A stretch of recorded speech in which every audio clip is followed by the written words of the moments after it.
today's video, we will spend a short amount of time discussing Kings versus Warriors, also discussing Grizzlies versus Lakers. And today for the main event, we will do a serious recap of Heat versus Bucks and Knicks versus Cavaliers. Hope you enjoy today.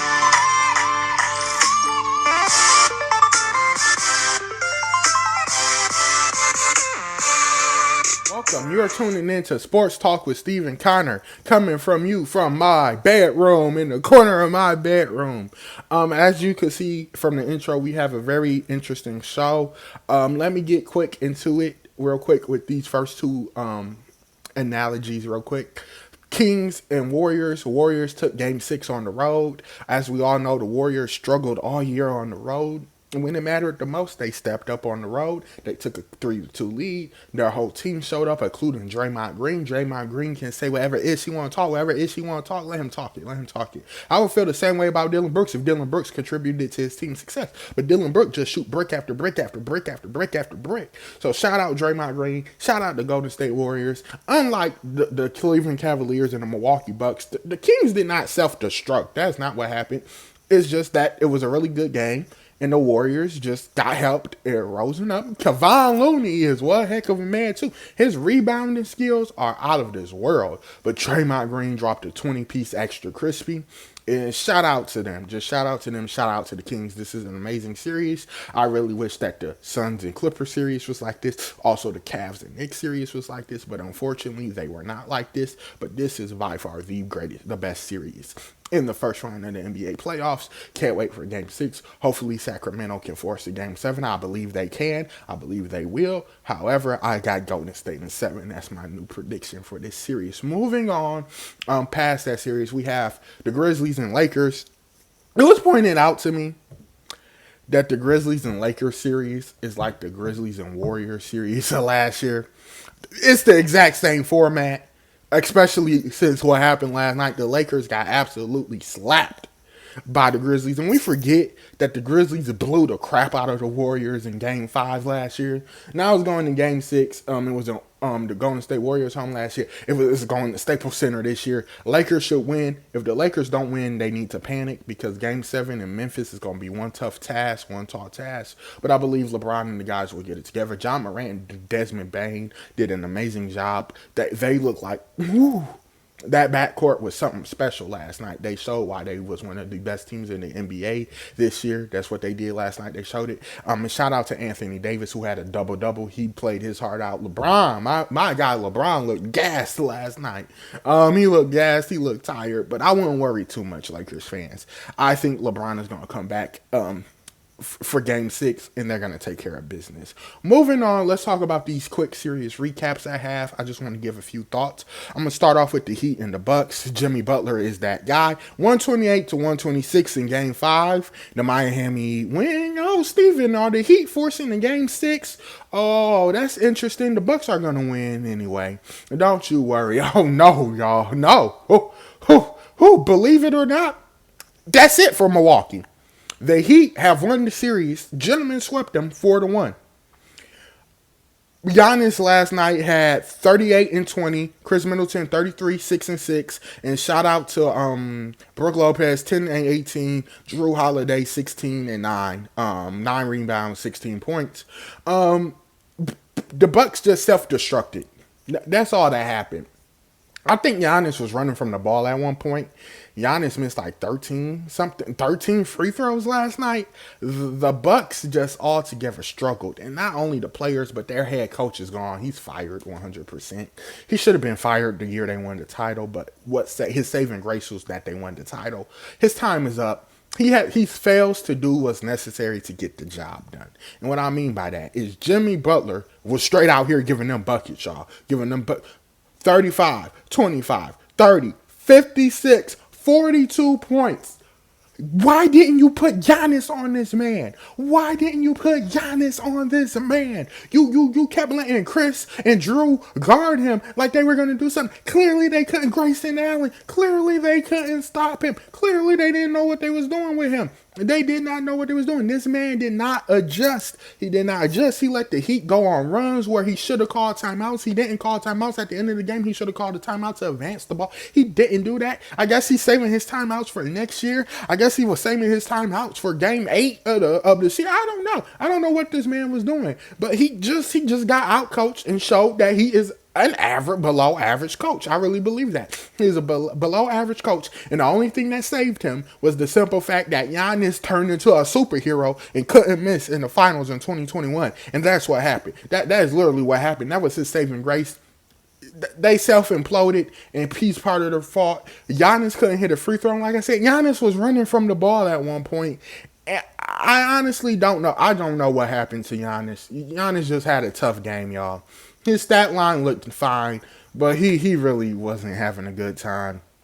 And I don't know what's next for the Bucks after this. They need to go in the offseason, figure out, get someone to stop Jimmy Butler, because that's their kryptonite at this point. Get a new head coach and figure some more stuff out. But it's crazy to me how the Heat struggled in the play-in tournament and struggled all year. And this is the same team that 1 week ago, none of us thought this would be possible, who went on to beat the 8 seed. And this is the first time in a long time this has happened. They're the first play-in team to actually advance past the first round in NBA playoffs history. Give or take that the play-in tournament just started. But still, that's a cool stat. You know what I mean? That's cool. It's always cool to be the first or something. You know what I'm saying? It's always cool to be the first. However, Jimmy Butler is that guy. Jimmy Butler outplayed them. They just got outcoached, outmatched. And yeah, shout out to the Miami Heat for a great victory. Jimmy Butler is now playoff Jimmy officially. And if he continues to do this, this is going to be either the second greatest playoff run of all time, or he's going to be up there with LeBron's 2018. Because that lineup they had going into overtime was absolutely bizarre. Everyone fouled out, basically, and Kevin Love contributed. Bam Adebayo, I don't know why I called him Ben. Kyle Lowry even did some stuff. It was a screw, Duncan Robinson. And they did all this without Tyler Hero, without Victor Oladipo. They already lacked depth. Half their team got fouled out, so their depth wasn't even there anymore. And they still managed to beat the number 1 team in the whole entire NBA, who no matter what would have happened, no matter what would have happened in the rest of the playoffs, who they played from the West or the East, they would have been the indefinite number 1 seed, no matter what, and had home court advantage, who looked like the best team all year, who was the favorites by Vegas, who everyone thought would win.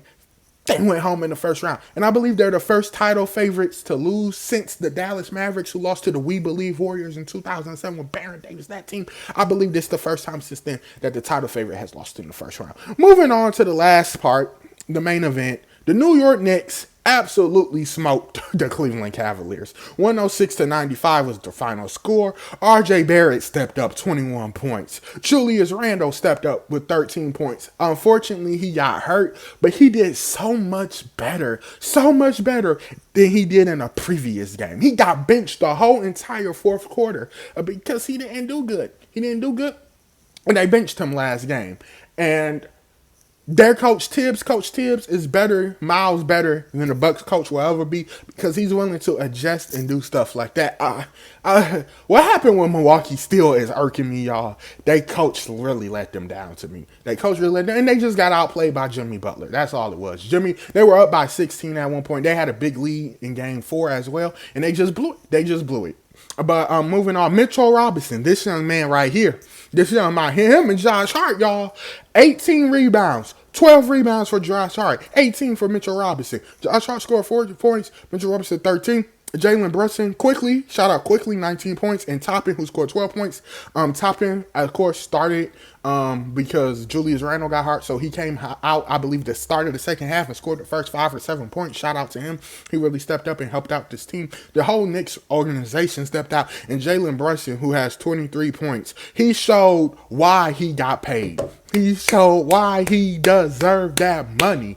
Jalen Brunson was worth every single penny. They clowned the Knicks for paying that man that much money. They clowned the Knicks for not getting Donovan Mitchell. And I am one of those people. I'm here to admit, I am one of those people who crowned the New York Knicks organization after 10 years, after 10 hard-fought years since Carmelo Anthony has left. The last time was with Carmelo Anthony, y'all. That was the last time they won a playoff series. They got their hearts broken by Ice Trae, baby, 2 years ago. They didn't make the playoffs the next year. Went out and got Jalen Brunson, and he turned out to be the player they needed because he has led the Knicks, him and Julius Randle, who probably will end up being on the All-NBA team, Julius Randle. They have went and they have taken the Knicks from mediocrity, from being a joke, from being the laughing stock of the National Basketball Association to the second round of the playoffs. Home court advantage in the second round of the playoffs, and possibly might even make it to the Eastern Conference Finals. New York, stand up. Stephen A. Smith, stand up. This is your time to shine. Not only that, y'all got Aaron Rodgers this week too. It's a great week to be a Knicks fan. I know all them Knicks fans are happy. They're excited out there. Shout out to y'all out there. Y'all should be excited. Y'all should be happy. Now we got to go to the disappointing Cavaliers. Oh my God. Karis LeVert, 17. Donovan Mitchell scored 28. Garland, 21. Okoro, 10.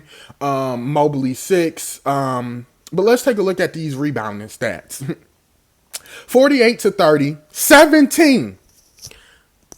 The New York Knicks had 17 offensive rebounds. Guess how many the Cavaliers had? 4. 17 to 4. 17 to 4, y'all. Jarrett Allen and Evan Mobley got bullied by Josh Hart, who's a guard, first of all. Got out-rebounded and played by Josh Hart. And outplayed by Mitchell Robinson. The biggest thing of this whole series was rebounding. From game 1, the Cavaliers were getting out-rebounded. The Cavaliers literally lost game 1. Or was it game 1 or game 3? I believe it was game 1 they lost because they simply couldn't rebound the ball. They simply couldn't get a rebound. And it was bizarre to me how they couldn't get a rebound. Neither was on defense or offensive side. They couldn't get a rebound to save their lives. And another problem is their star players didn't step up. Donovan Mitchell, Garland didn't step up, but we're used to Donovan Mitchell not stepping up in the playoffs. He does this all the time. He even said it in the press conference. This is nothing new for him. It's new for them. But it's nothing new for him to lose the first and second round of the playoffs. But you have people like him and Harden who are just regular season players. And yeah, people like LeBron James and Jimmy motherfucking Butler who puts people on their backs, who puts teams on their backs and easily, convincingly beats the crap out of the 1 seed. That's what Jimmy Butler and LeBron James do. That's what they do. And Jimmy Butler, y'all. The Cavs were so disappointing in this playoffs. They had a good season, though. I don't think they should fire the coach. That's uncalled for. They won 50 games. They just weren't ready for the moment. We overhyped them and we underhyped the Knicks. We said this was an even series. Like I said, we made fun of the Knicks for paying Jalen Brunson all that money, not going out to get Donovan Mitchell. But I think it's safe to say Jalen Brunson outplayed Donovan Mitchell, and clearly the Knicks made the right decision by not going out and getting Donovan Mitchell. That might be a hot take, but that's honestly how I feel right now. He's worth more than Donovan Mitchell is right now, and he showed that he's the man. He showed why they paid him. He's worth every penny. Hopefully Randall gets healthy so this Heat and Knicks series can reach its full potential. I'm sick of injuries just ruining a lot of stuff this offseason. It's just so frustrating. Hopefully that does not happen again.